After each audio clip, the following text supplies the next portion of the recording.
നമസ്കാരം. ഇറാൻ കപ്പലുകളെ വേട്ടയാടി അമേരിക്ക. കടലിൽ വാഷിംഗ്ടൺ ഉപരോധം ഏർപ്പെടുത്തി.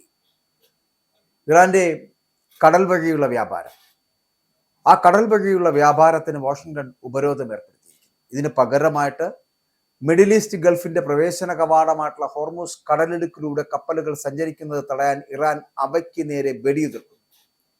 യുഎസും ഇസ്രായേലും ഇറാനെതിരെ യുദ്ധം ആരംഭിച്ച് ഏകദേശം 2 മാസത്തിന് ശേഷവും ഏറ്റവും ദുർബലമായിട്ടുള്ള വെടിനിർത്തൽ സമയത്തും സമാധാന ചർച്ചകൾ ആരംഭിക്കുന്ന ലക്ഷണങ്ങൾ കാണാനില്ല എന്നുള്ളതാണ്. കടലിടുക്ക് അടച്ചുപൂട്ടിയത് ലോകത്തിലെ എണ്ണ ഗ്യാസ് വിതരണത്തിന്റെ 1/5 തടസ്സപ്പെടുത്തുകയും ആഗോള ഊർജ്ജ പ്രതിസന്ധിക്ക് കാരണമാവുകയും ചെയ്തു. കഴിഞ്ഞ ദിവസങ്ങളിൽ യുഎസ് സൈന്യം ഇറാനിയൻ ചരക്ക് കപ്പലും ഓയിൽ ടാങ്കറും പിടിച്ചെടുക്കുന്ന ഒരു സാഹചര്യമുണ്ടായി. ഹോർമൂസ് കടലിടുക്ക് വഴി ഗൾഫിൽ നിന്നും പുറത്തു കടക്കാൻ ശ്രമിച്ച 2 കണ്ടെയ്നർ കപ്പലുകളെ വെടിയുതിർത്ത ശേഷം അതിനെ പിടിച്ചെടുത്തതായിട്ട് ഇറാൻ അറിയിക്കുകയും ചെയ്തു.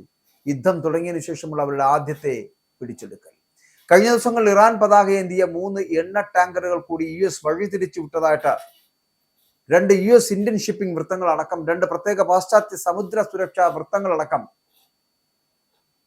കഴിഞ്ഞ ദിവസം അത് പറയുകയും ചെയ്തു. അപ്പോൾ ഇടപെടലുകളെ കുറിച്ചുള്ള പ്രതികരണത്തിനോടുള്ള അഭ്യർത്ഥനയിൽ യുഎസ് സൈന്യം പ്രതികരിക്കുന്നില്ല എന്നുള്ളതാണ്.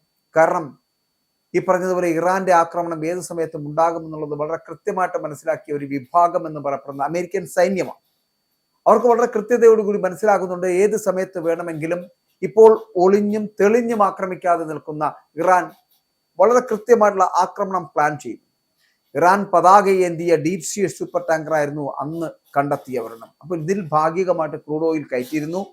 ഒരാഴ്ച മുമ്പ് ഈ മലേഷ്യൻ തീരത്ത് നിന്ന് ഇതിന്റെ പബ്ലിക് ട്രാക്കിംഗ് ട്രാൻസ്പോണ്ടർ അവസാനമായിട്ട് കണ്ടതായിട്ട് വൃത്തങ്ങൾ പറയുന്നത് ഈ മറൈൻ ട്രാഫിക് പ്ലാറ്റ്ഫോമിലെ കപ്പൽ ട്രാക്കിംഗ് ഡാറ്റ അടക്കം വ്യക്തമാക്കുന്നതും ഇത് മലേഷ്യൻ തീരത്ത് നിന്ന് വന്നു എന്നാണ്. പരമാവധി 10 ലക്ഷം ബാരൽ ശേഷിയുള്ളതും 65% ഈ ലോഡ് കയറ്റിയതുമായിട്ടുള്ള ഇറാൻ പതാക എന്തിയ ചെറിയ കപ്പൽ സെവിൻ അതിനെ തടഞ്ഞതാരാണ്?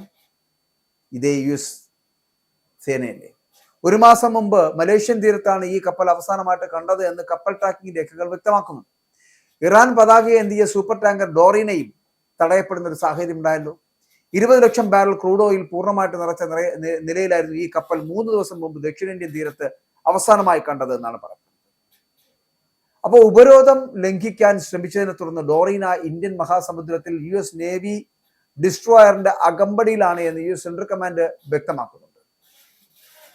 അതുപോലെ ഇറാൻ പതാകയേന്തിയ ദര്യ ടാങ്കറും യുഎസ് സൈന്യം തടഞ്ഞതാകാം എന്ന് ഷിപ്പിംഗ് വൃത്തങ്ങൾ അറിയിക്കുന്നു. അപ്പോൾ ഇറാനിയൻ ക്രൂഡ് ഓയിൽ വാങ്ങുന്നതിനുള്ള യുഎസ് ഇളവ്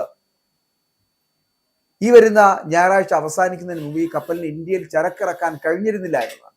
മറൈൻ ട്രാഫിക് ഡാറ്റ പ്രകാരം ഈ കപ്പൽ വെള്ളിയാഴ്ച ഇന്ത്യയുടെ പടിഞ്ഞാറൻ തീരത്താണ് അവസാനമായിട്ട് കണ്ടെത്തിയത് എന്നതാണ്.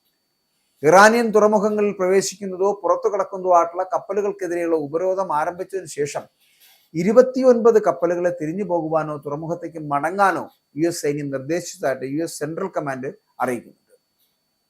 തങ്ങൾ തടഞ്ഞ എല്ലാ കപ്പലുകളുടെയും പട്ടിക യുഎസ് സൈന്യം നൽകിയിട്ടില്ല. കൂടാതെ ദര്യ, ഡീപ് സീ എന്നിവയെക്കുറിച്ച് പ്രതികരിച്ചതുമില്ല.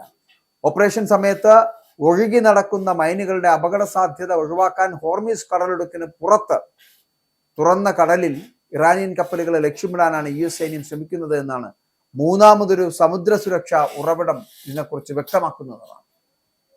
സത്യത്തിൽ ഇറാന്റെ കപ്പലുകളെ അമേരിക്ക വേട്ടയാടുന്ന ഒരു കാലാവസ്ഥയായിരുന്നു. അതേ കടലിൽ വാഷിംഗ്ടൺ ഉപരോധം ഏർപ്പെടുത്തുകയായിരുന്നു. ഹോർമൂസ് അടക്കമുള്ള സ്ഥലങ്ങളിൽ സ്വയം പ്രഖ്യാപിത അത്തരത്തിലുള്ള ഉപരോധങ്ങളോട് ഒരിക്കലും മുഖം കൊടുക്കാതെ മുന്നോട്ട് പോകുവാൻ ഇറാൻ തയ്യാറെടുക്കുമ്പോഴാണ് ഈ യുദ്ധം അവസാനിക്കാതാവുന്നത്, സമാധാനം അകലെയാകുന്നു.